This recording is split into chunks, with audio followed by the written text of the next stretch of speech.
नमस्कार साथियों, स्वागत है आप सभी का आपके अपने YouTube चैनल DS एकेडमी में। मैं डॉक्टर सुदेश कांतेजा आपके लिए लेकर चल रही हूँ TGT PGT हिंदी का संपूर्ण क्रैश कोर्स, वो भी निःशुल्क। अगर आप चैनल पर नए हैं तो चैनल को सब्सक्राइब कीजिए। आपने चैनल सब्सक्राइब कर रखा है, आपको वीडियोज़ अच्छी लग रही हैं तो जितना हो ज़्यादा से ज़्यादा दोस्तों में शेयर कीजिए। जो भी आपके पास पब्लिकली प्लेटफॉर्म है आप उस पर शेयर कर सकते हैं।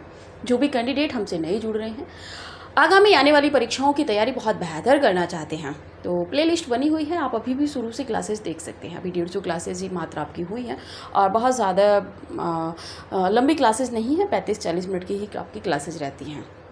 इसी के साथ में तैयारी को और बेहतर करने के लिए, और बेहतर ही नहीं, आगामी आने वाली परीक्षाओं में एक सीट सुनिश्चित करने के लिए, जैसे कि आप सभी को विदित है कि हमने टेस्ट सीरीज शुरू की हुई है।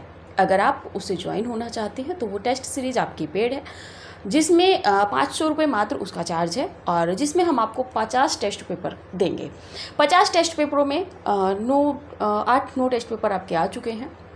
इसी के साथ में वो जो टेस्ट पेपर हैं आपको समग्र पाठ्यक्रम से संबंधित मिलेंगे।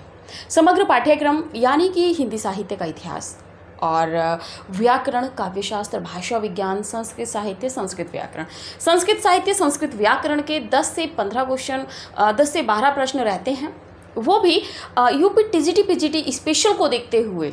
ठीक है, अगर अन्य राज्य के जो छात्र हैं हमसे जुड़ना चाहते हैं, अभ्यर्थी हैं हमसे जुड़ना चाहते हैं टेस्ट सीरीज़ में, तो उनको 110 प्रश्न प्रति टेस्ट पेपर में हिंदी साहित्य के इतिहास से, भाषा विज्ञान से और जो आपका व्याकरण होता है उससे संबंधित आपको देखने को मिलेंगे।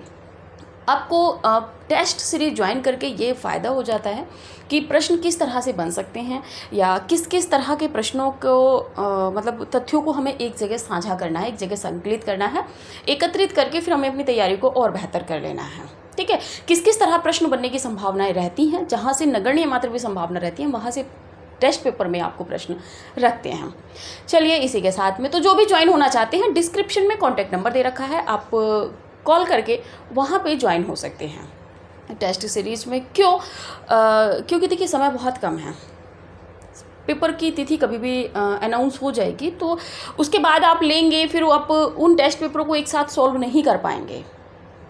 इसीलिए सप्ताह में प्रति सप्ताह 2 टेस्ट पेपर जाते हैं और आप इस टेस्ट सीरीज़ को यदि ज्वाइन कर लेते हैं तो आपको यकीनन लाभ ही नहीं, आप आगामी आने वाली जो परीक्षा है उसके एक तरीके से युद्ध है आपका, आप उस युद्ध के लिए आप तैयार हो जाते हैं।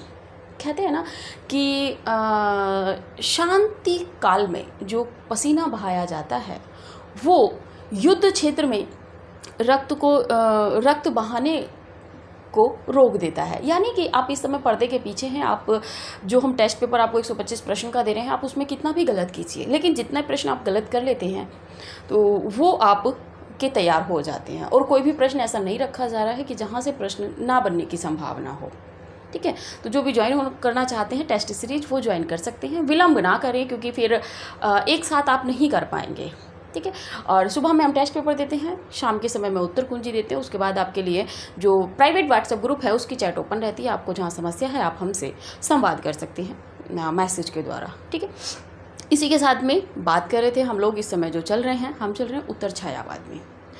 उत्तर छायावाद में प्रेम और मस्ती के कवि के रूप में आज हम देखेंगे, लेकिन थोड़ी सी यहाँ पे हमें देखना रहेगा कि इन्हीं के जिस रचनाकार को आज हम देख रहे हैं, कवि कहें कथाकार कहें, कवि के रूप में ये बहुत कम जाने जाते हैं।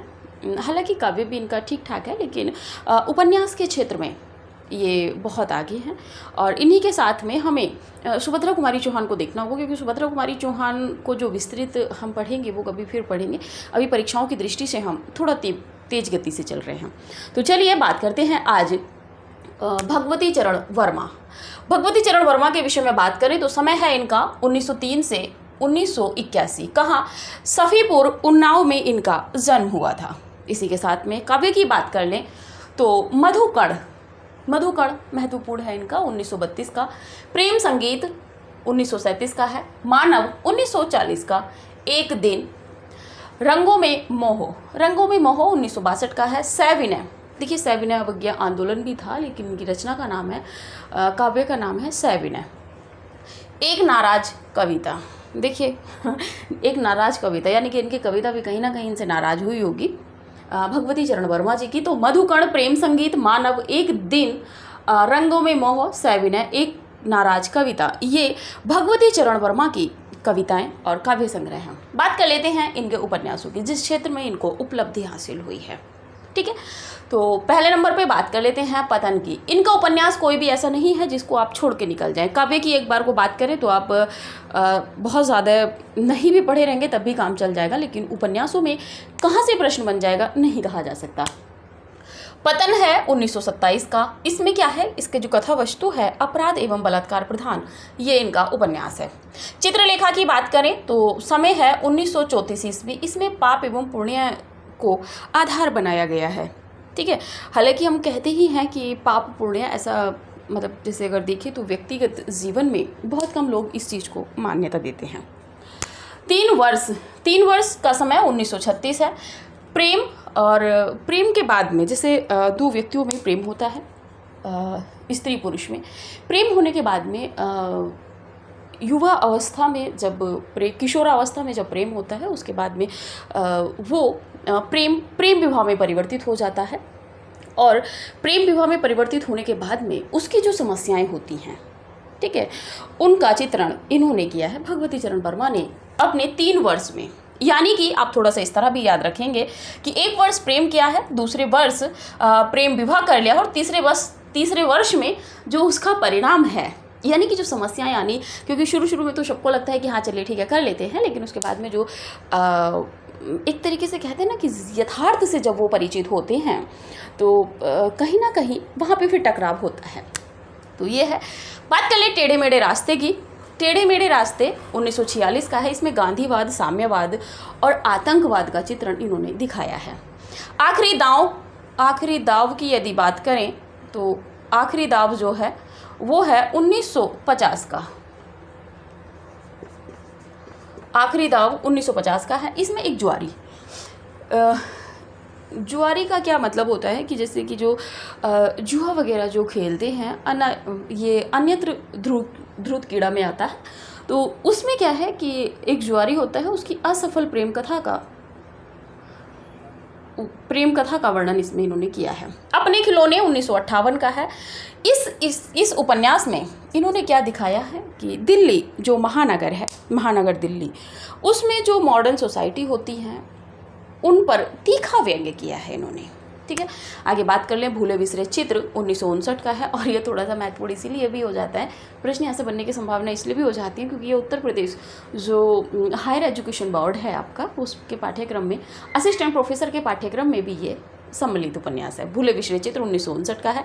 इसमें 3 पीढ़ियों के जीवन मूल्यों में हुए परिवर्तन का चित्रण किया गया है। देखिए 3 पीढ़ियों के जो जीवन मूल्य हैं उनका परिवर्तन कैसे होता है कि जैसे कि आप समझिएगा कि आपके अपने दादाजी, उनकी जो पीढ़ी थी, उस समय की जो पीढ़ी थी, आप उस समय के जब व्यक्तियों से मिलेंगे तो उनका एक जो संवाद रहेगा आपके प्रति वो एक अलग ही रहेगा। वो आपको समझाने का प्रयास करेंगे, हर जगह कहेंगे कि ऐसे नहीं ऐसे करते हैं, क्योंकि एक उस समय क्या था कि आदर्शवाद बहुत अधिक था। अगर आप बात करेंगे तो उस समय परिवार के मुखिया के रूप में जो बड़े बुजुर्ग होते हैं वो अपने आप को रखते हैं, और उसी के साथ में देखा जाता है कि वो परिवार को बांध के चलने का काम करते हैं, और जो परिवार के अन्य सदस्य होते हैं वो भी उनकी जो बातें होती हैं उनसे कहीं ना कहीं बंधे रहते हैं, एकत्रित रहते हैं। इसके बाद जो दूसरी पीढ़ी आती है यानी कि आपके मम्मी पापा वाली जो पीढ़ी आती है वो सुनते हैं लेकिन बहुत ज़्यादा नहीं सुनते उनकी, यानी कि कहीं ना कहीं आदर्शवाद से व्यक्तिवाद आने लगता है। आप आ जाइए फिर अपनी जनरेशन में, जब आप अपनी पीढ़ी में आते हैं तो आपको लगता है ना कि रोका टोकी नहीं होनी चाहिए, एक मॉडर्न सोसाइटी हो जाती है। जैसे कि आप देखेंगे कि आपके दादा वाली पीढ़ी में लड़कियों को कम पढ़ाया जाता था, आपकी मम्मी वाली पीढ़ी में लड़कियां पढ़ लेती थी, लेकिन जब बात आती थी कि हमें सर्विस करनी है तो परिवार वाले मतलब मायके वाले भी और ससुराल वाले भी, यानी कि पिता वाला पक्ष भी और पति वाला पक्ष भी नौकरी करने की बहुत ज़्यादा मंजूरी नहीं देता था। इस समय पे आ जाइए आप अपनी वाली जनरेशन में, या तो आप विवाह ही सर्विस करती हुई लड़की से करना पसंद करेंगे, और अगर इत्तेफाक से नहीं हो पाता है तो फिर आप आगे उसको प्रयासरत करते हैं। तो कहीं ना कहीं देखिए, मैं ये नहीं कह रही हूँ कि तीनों जो पीढ़ियाँ हैं उनमें बहुत ज़्यादा मतभेद है, नहीं। समय के अनुसार परिवर्तन होना ही महत्वपूर्ण, अपने में समय की मांग भी रहती है। तो भूले बिसरे चित्र में इसमें 3 पीढ़ियों महत्वपूर्ण हो जाता है, यहाँ पे 3 पीढ़ियों के जीवन मूल्य में किस तरह से परिवर्तन हुए हैं, इन सब का चित्रण इन्होंने किया है। जैसा कि आप देखेंगे आगे चल के गोविंद मिश्र जी का भी एक उपन्यास है 5 आंगनों वाला घर। बात कर लेते हैं वह फिर नहीं आई। वह फिर नहीं आई, ये 1960 का इनका उपन्यास है। सामर्थ्य और सीमा 1962 का इनका उपन्यास है। आप स्क्रीनशॉट लीजिए, फिर आगे बढ़ते हैं।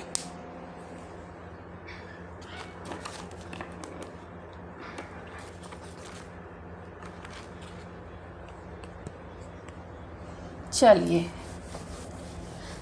देखिए, इनको उपन्यासों को यहाँ पे पढ़ने का उद्देश्य बहुत ज़्यादा नहीं था, लेकिन ये था कि हम भगवती चरण वर्मा को एक ही साथ में पढ़ लेके कंप्लीट कर लेंगे। यदि इनकी कोई विधा बचती विशेष है तो वो उस विशेष विधा में पढ़ लिया जाएगा, लेकिन जितना इस समय ज़रूरी लग रहा है उतना हम आपको पढ़ा रहे हैं, ठीक है।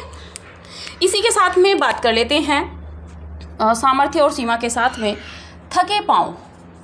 नंबरिंग आप अपने आप से डाल लीजिएगा। थके पाँव की यदि बात करें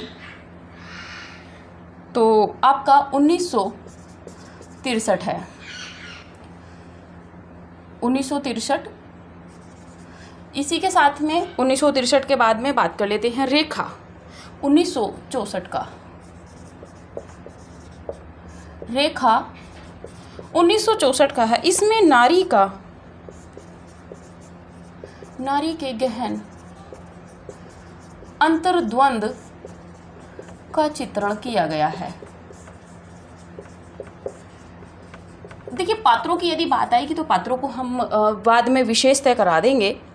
सीधी सच्ची बातें के समय की यदि बात करें तो 1968। इसी के साथ में अगले उपन्यास की बात कर लेते हैं। सवही नचावत राम गोसाई। सवही नचावत राम गोसाई की यदि बात करें तो आपका है 1970 की 78। अभी आप इसका समय रहने दीजिए। आगे बात कर लेते हैं आपके प्रश्न और मरीचिका।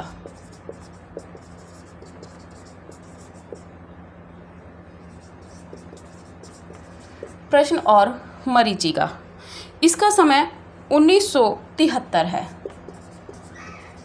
हमें इसका समय पता नहीं क्यों 1978 याद आ रहा है। अभी आप इसको रहने दीजिए। सवही नचावत राम गोसाई, अगर किसी को कमेंट में याद आए तो आप डाल दीजिएगा कमेंट में। बात कर लेते हैं युवराज चुंडा। अगला उपन्यास है युवराज चुंडा। इसके समय की यदि बात करें तो 1978 है। इसी के आगे बात करें धुप्पल भी एक इनका उपन्यास है, बहुत ज़्यादा महत्वपूर्ण नहीं है, लेकिन आप पढ़े रहिएगा। इसी के साथ में है चाणक्य पात्र तो आपको कई उपन्यासों में मिलेगा, नाटकों में मिलेगा, लेकिन आप इसको भी याद करे रहिएगा। इसी के साथ में बात कर लेते हैं कहानी संग्रह की। तो कहानी संग्रह में यदि बात करें तो पहला है इंस्टॉलमेंट।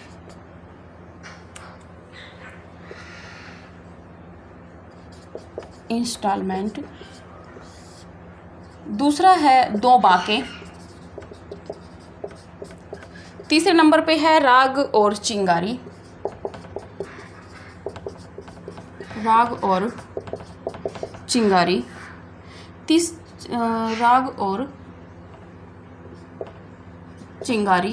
और फोर्थ नंबर पे यदि इसी में बात कर लें तो मोर्चाबंदी। इसी के साथ में बात करें तो एकांकी में बात करें तो रुपया तुम्हें खा गया।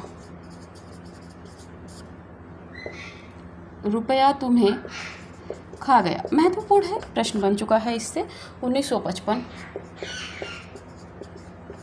वैसे नहीं बना है, सीधे सीधे प्रश्न नहीं बना है, लेकिन सुमेलित वाले जो प्रश्न बनते हैं उसमें प्रश्न बन गया है।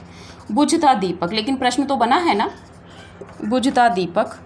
और इसी के साथ में है वसीयत। मैं और केवल मैं।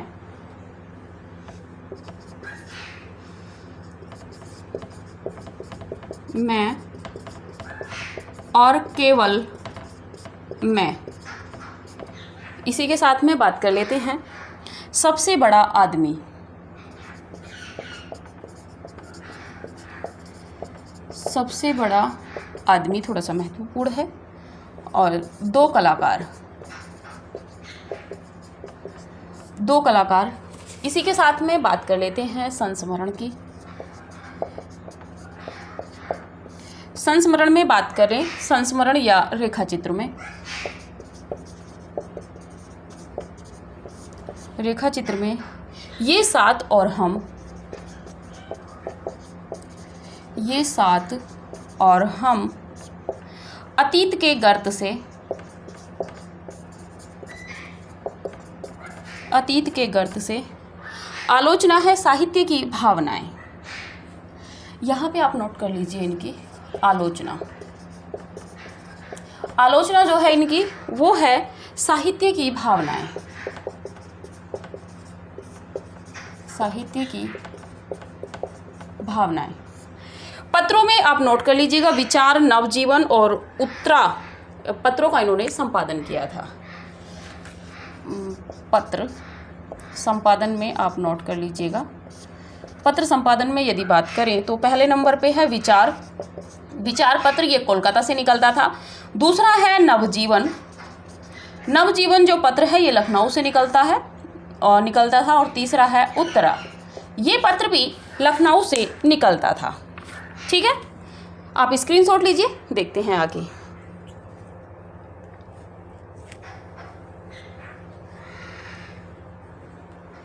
चलिए, बात कर रहे थे भगवती चरण वर्मा की, जो एक उपन्यासकार के रूप में या कहें कि कथाकार के रूप में बहुत ज़्यादा प्रमुख है।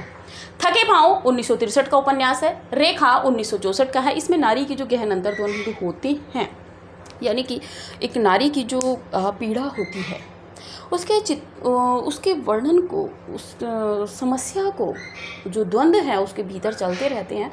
बहुत परत दर परत इन्होंने उघाड़ा है इसमें।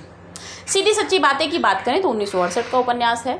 सवही नचावत राम गोसाई, ये 1970 या 78 का है, अभी थोड़ा सा कन्फ्यूजन में हूँ, आप रहने दीजिएगा इसको। प्रश्न और मरीचिका 1973 का है। युवराज चुंडा 1978 का उपन्यास है। धुप्पल 1981 का है, थोड़ा सा महत्वपूर्ण है। चाणक्य 1982 का, पता नहीं क्यों लग रहा है कि धुप्पल से प्रश्न बनने की संभावना है, इसीलिए लगा है, पढ़े रहिएगा। कहानी संग्रह में यदि बात करें तो इंस्टॉलमेंट, दो बाके, राग और चिंगारी, मोर्चा बंदी, ये 4 इनके कहानी संग्रह हैं। आप इनको पढ़े रहिएगा। बात कर लेते हैं एकांक की। रुपया तुम्हें खा गया, बहुत महत्वपूर्ण है, प्रश्न बन चुका है। बुझता दीपक, वसीयत से भी प्रश्न बना है। मैं और केवल मैं कम है। सबसे बड़ा आदमी, सदी का सबसे बड़ा आदमी, इस तरह के प्रश्न बनेंगे। तो सबसे बड़ा आदमी भी यहाँ से प्रश्न बनेगा। दो कलाकार, इसको भी आप पढ़े रहिएगा थोड़ा सा। संस्मरण और रेखाचित्र में बात कर ले तो ये सात और हम अतीत के गर्त से प्रश्न बन चुका है, इसलिए भी याद रखिएगा। पत्र संपादक के रूप में यदि बात करें भगवती चरण वर्मा की तो विचार पत्र जो आपका कोलकाता से निकलता था, नवजीवन जो लखनऊ से निकलता था, और उत्तरा ये भी लखनऊ से निकलता था। इसके संपादक भगवती चरण वर्मा जी रहे हैं। आलोचना की बात करें तो साहित्य की भावनाएं इनकी आलोचना है। भैंसा गाड़ी जैसी इनका जो है काव्य रचनाएं हैं। ठीक है, तो आप इनका स्क्रीनशॉट लीजिए। आगे फिर अगले रचनाकार को देखते हैं।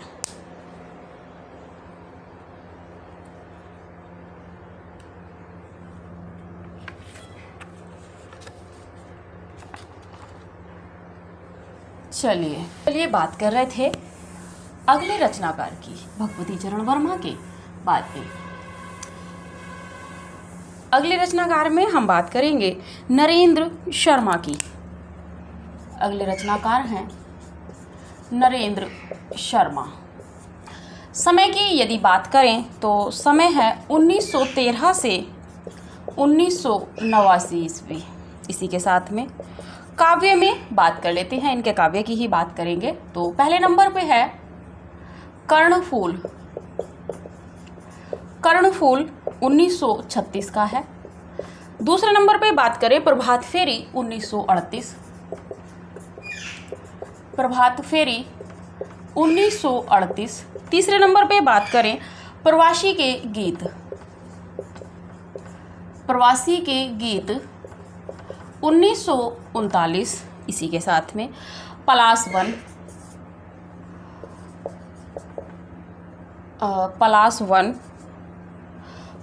की बात करें तो 1940 का है। 5वें नंबर पे यदि बात करें तो मिट्टी के फूल, इसका जो समय है 1943 ईस्वी है। 6ठे नंबर पे यदि बात करें तो मनोकामिनी, समय की बात करें तो 1943 का है ये भी। 7वें नंबर पे यदि बात करें तो हंसमाला, ये भी 1947 का है। यदि कहीं थोड़ा बहुत इधर उधर हो जाता है आप वो इस ध्यान रखिएगा। 8वें नंबर पे बात करें तो रक्तचंदन, बहुत महत्वपूर्ण है। रक्तचंदन की बात करें तो ये 1948 का है, इसी के साथ में। 9वें नंबर पे यदि बात करें तो अग्निशस्य की यदि बात करें तो 1950 का है। 10वें नंबर पे यदि बात करें तो कदलीवन के समय की यदि बात करें तो 1960 है। 11वें नंबर पे यदि बात करें तो द्रौपदी, इसकी जो समय की बात करें तो 1960 का है और ये एक खंड काव्य है, आप नोट कर लीजिएगा। प्यासा निर्झर 12वें नंबर पे है। प्यासा निर्झर समय की बात करें तो 1964 का है। 13वें नंबर पे है बहुत रात गए समय की यदि बात करें तो 1967 का है। 40 नंबर पे बात करें तो सुवर्णा की यदि बात करें तो आपका 1971 का है। इसी के साथ में एक अगले रचनाकार और है रामेश्वर शुक्ल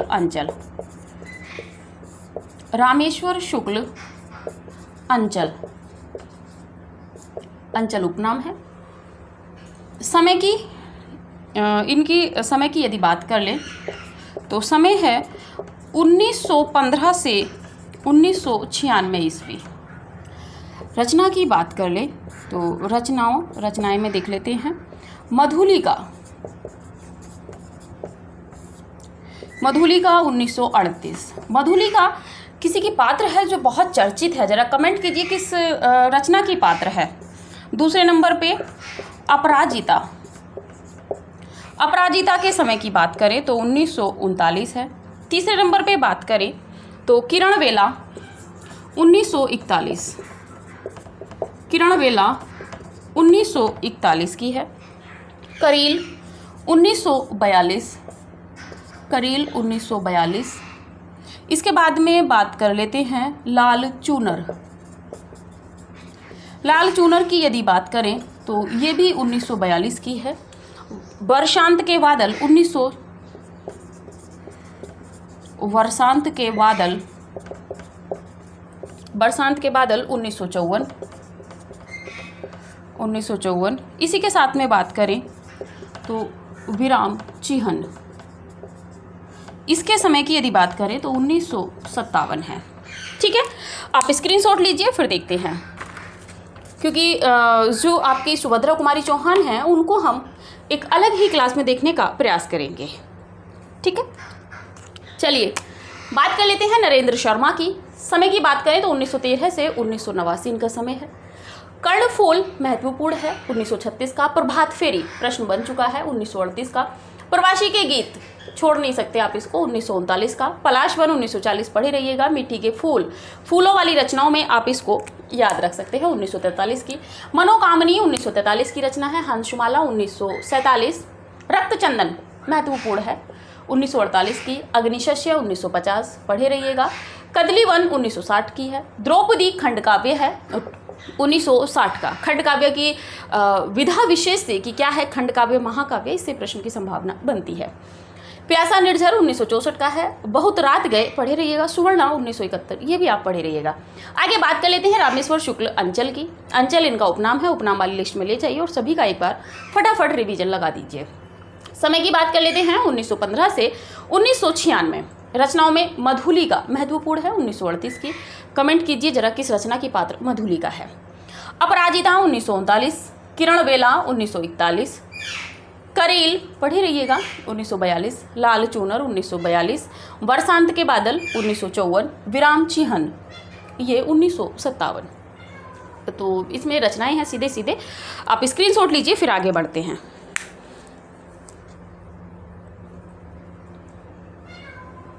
चलिए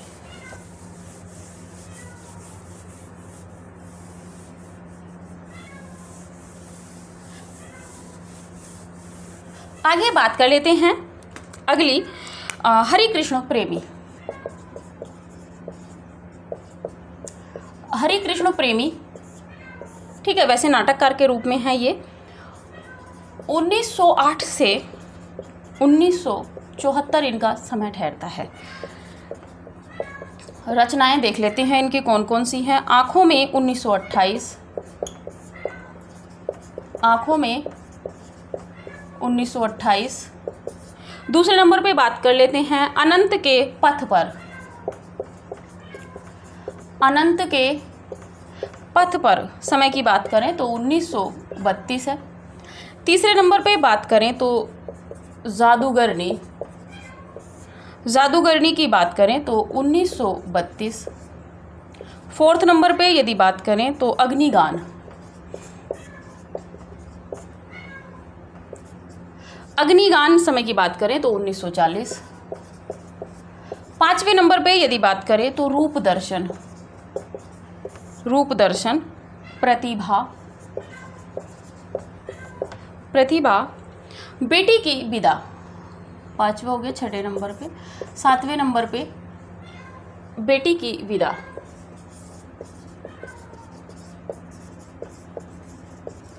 बेटी की विदा। एक और रचनाकार देख लेते हैं भारत भूषण अग्रवाल, भारत भूषण अग्रवाल, ठीक है। छवि के बंधन, इनकी रचना है छवि के बंधन। शंभुनाथ सिंह अगले हैं, शंभुनाथ सिंह। शंभुनाथ सिंह की रचनाओं में यदि बात करें तो रूप रश्मि, रूप रश्मि। दूसरे नंबर पे बात करें तो छायालोक। तीसरे नंबर पे बात करें तो उदयाचल। फोर्थ नंबर पे यदि बात करें तो मनवंतर। पांचवें नंबर पे बात करें तो दिवालोक, ठीक है। तो आज के लिए इस क्लास में इतना ही रखेंगे, आप इसका स्क्रीनशॉट लीजिए।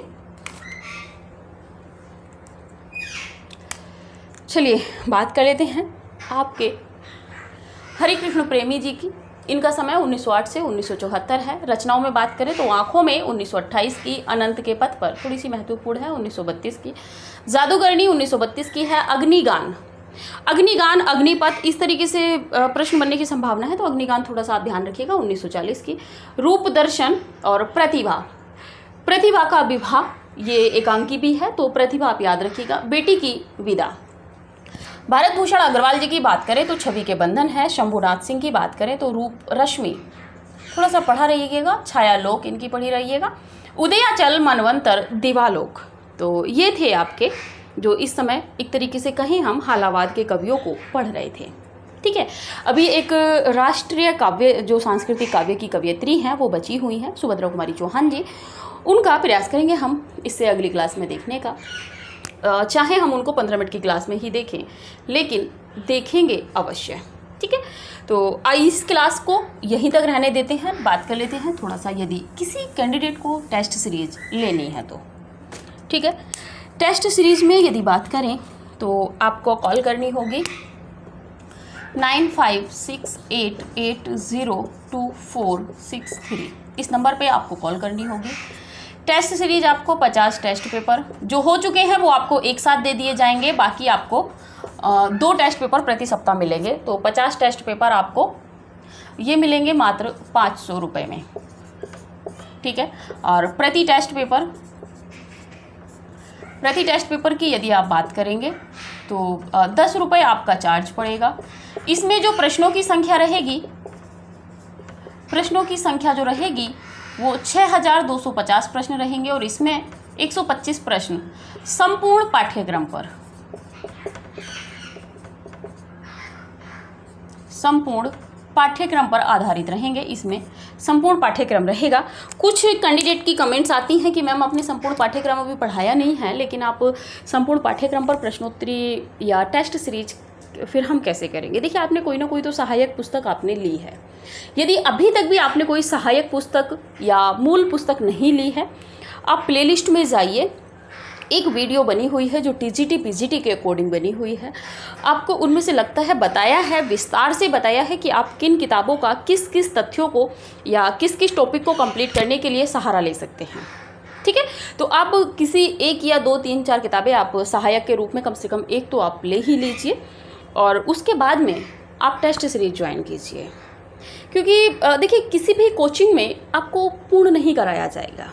अब जैसे हम यहाँ पे क्या कराते हैं, आपको रचना संसार और जो अन्य विशेषताएं होती हैं वो हम आपको बता देते हैं, लेकिन कवि के संबंध में आलोचकों के कथन और जो पंक्तियाँ हैं, महत्वपूर्ण काव्य पंक्तियाँ, वो हम आपको PDF ही प्रोवाइड कराते हैं हैंड रिटन नोट्स के माध्यम से व्हाट्सएप ग्रुप में। व्हाट्सएप ग्रुप से आप ज्वाइन होना चाहते हैं, डिस्क्रिप्शन में लिंक दे रखा है, आप उससे ज्वाइन हो सकते हैं। ठीक है, तो अगर आप लोगों को टेस्ट सीरीज ज्वाइन करनी है तो 9568802463 पे आप कॉल करके टेस्ट सीरीज ज्वाइन कर सकते हैं। इससे जो पूर्व में सारे टेस्ट पेपर हो गए हैं वो आपको एक साथ दे दिए जाएंगे। उसके बाद में प्रति सप्ताह आपको 2 टेस्ट पेपर दिए जाते हैं। सुबह टेस्ट पेपर दिया जाता है, शाम को उत्तर कुंजी दी जाती है। आपको संदेह है किसी प्रश्न में या कुछ है, तब आप के लिए जो आपका प्राइवेट ग्रुप व्हाट्सएप ग्रुप बनाया गया है वो आपके लिए ओपन कर दिया जाता है। और इतनी सुविधाएं हमें नहीं लग रहा कि आपको कहीं पे दी जा रही हैं। कई बार क्या होता है कि कई कैंडिडेट हमें फ़ोन करके पूछते हैं कि मैम इसका क्या होगा। अब समझ में नहीं आता कि मतलब 4th विकल्प में कहीं कोई विकल्प सटीक ही नहीं है। तो ऐसे भी प्रश्न रहते हैं, लेकिन यहाँ पे आप परिचित हो जाते हैं हर तथ्य से। हो सकता है कि आप उस तथ्य को सही समझ रहे हो, कोई और दूसरा कैंडिडेट होगा उसको कहीं ना कहीं जब डाउट रहता है, हम इधर से क्लियर करते हैं तो आपका भी क्लियर हो जाता है सभी का। ठीक है, तो प्राइवेट ग्रुप बनाने का एकमात्र उद्देश्य यही था कि आपको जो भी तथ्य दिए जाएं फैक्टली दिए जाएं। जब किसी कैंडिडेट का कोई प्रश्न आता है कि नहीं मैम इसका ये नहीं ये होगा, तब हम उसको प्रमाण भी दे देते हैं कि ये नहीं ये है। क्योंकि प्रश्न जो बनाए जाते हैं वो प्रामाणिक ही किताबों से बनाए जाते हैं। व्याकरण हो, भाषा विज्ञान हो, संस्कृत साहित्य हो, हिंदी साहित्य का इतिहास हो, तो जहाँ से भी प्रश्न बनने की संभावनाएँ रहती हैं, इतिहास ग्रंथों से या और भी कहीं से, कई किताबों का सहारा आपके टेस्ट पेपर के लिए लिया जा रहा है कि कहीं से भी आप चूके ना। प्रयास यही है कि 6250 प्रश्नों में कम से कम आपके 15 से 20 हज़ार के बीच में आपके प्रश्न तैयार हो जाएं और इसी के साथ में आपकी तैयारी बेहतर हो। और आगामी आने वाली परीक्षा में यदि हुबहू प्रश्न कभी कोई नहीं भी मिलता है, कुछ तो प्रश्न सीधे सीधे मिल भी जाएंगे, लेकिन आप उस रणनीति को समझे रहें कि एक्सपर्ट किस तरह पेपर बनाएगा। ठीक है, तो जो भी ज्वाइन होना चाहते हैं ज्वाइन हो सकते हैं। अभी की क्लास इतना ही रखते हैं, मिलेंगे अगली क्लास में। क्योंकि हलावाद या मस्ती का काव्य हम पढ़ लिए हैं भगवती चरण वर्मा से, लेकिन अभी जो मुख्य कवि हैं यानी कि हरिवंश राय बच्चन जी, अभी उनको नहीं पढ़े हैं, क्योंकि उनको हम एक क्लास अलग से पढ़ेंगे। और सुभद्रा कुमारी चौहान जी को देखेंगे 15 से 20 मिनट की या 10 मिनट की जो भी क्लास होगी, सुभद्रा कुमारी चौहान जी को हम अलग से ही देखेंगे। ठीक है, तो चलिए अभी के लिए इतना ही, मिलते हैं अगली क्लास में। तब तक के लिए नमस्कार।